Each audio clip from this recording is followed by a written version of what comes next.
دیکھیں اس مسئلے پہ احادیث مختلف ہیں، جو مستند ترین روایات ہیں اہل سنت نے ان کے مطابق یہ بیان کیا ہے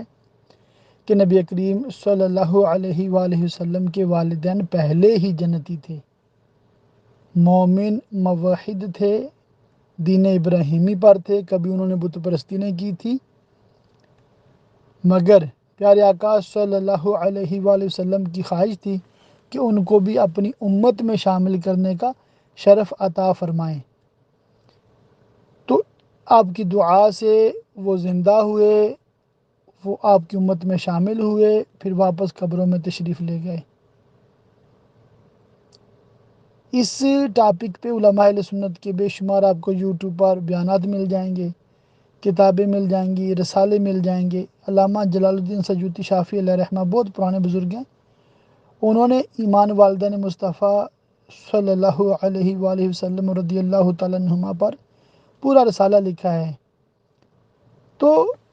دعوت اسلامی کی ویب سائٹ اگر آپ سرچ کریں، وہاں پر ایک بکلٹ کا نام ہے سیاہ فام غلام،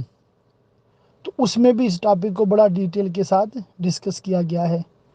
باقی آپ کو مشورہ یہ ہے کہ ڈائریکٹ حدیث کی کتابیں نہ کھولا کریں۔ جی ہاں بالکل، ڈائریکٹ تو صرف قرآن پاک کا ترجمہ پڑھنے کی بھی عوام کو اجازت نہیں ہے، بالکل نہیں ہے۔ جب بھی پڑھیں کسی سنی، حنفی، بریلوی عالم کا لکھا ہوا ترجمہ اور تفسیر پڑھیں۔ حدیث پڑھیں گے تو کسی سنی، حنفی، بریلوی عالم کی لکھی ہوئی تشریح جو ہے ترجمے کے ساتھ وہ پڑھیں، پھر آپ کو فوراً پتہ چل جائے گا اس حدیث کا مطلب کیا ہے۔ یہی جیسے صحیح مسلم ہے، ٹھیک ہے، اسی حدیث کی کتاب کو آپ اگر شرح صحیح مسلم جو علامہ غلام رسول سعیدی رحمۃ اللہ علیہ کی لکھی ہوئی ہے وہ کھولیں گے تو آپ کو فوراً پتہ چل جائے گا بھی سنیوں کا اس کے بارے میں، حنفیوں کا اس کے بارے میں کیا پوائنٹ آف ویو ہے۔ اسی طرح بخاری پڑھنی ہے تو نزہۃ القاری شرح بخاری آپ دیکھ لیں، شریف الحکم جدی صاحب علیہ رحمہ کی لکھی ہوئی۔ تو مشکات کھولنی ہے تو مرآت المناجح شرح مشکات المصابیح مفتی احمد یارخان نعیمی علیہ رحمہ کی کھول لیں، تو یوں پڑھیں گے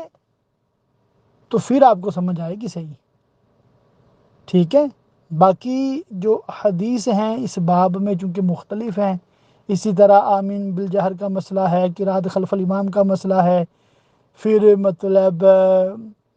ہاتھ کہاں باندھنے ہیں، رفع یدین کرنا نہیں کرنا، یہ سب مسائل آپ کو نظر آئیں گے حدیثوں میں، مگر آپ ہمیشہ ذہن میں رکھیں کہ صرف ایک ہی حدیث نہیں ہے، اور بھی حدیث کی کتابیں ہیں، اور بھی روایتیں اسی موضوع پر موجود ہیں جن کی ڈیٹیل آپ کو سنی، حنفی، بریلوی عالم کی لکھی ہوئی شرح میں ملے گی۔ تو یوں اپنے بچے کی تربیت آپ کر سکتے ہیں کہ جب بھی آپ نے حدیث پڑھنی ہے تو کسی عالم کی لکھی ہوئی پڑھنی ہے، عالم سے مراد وہی سنی، حنفی، بریلوی۔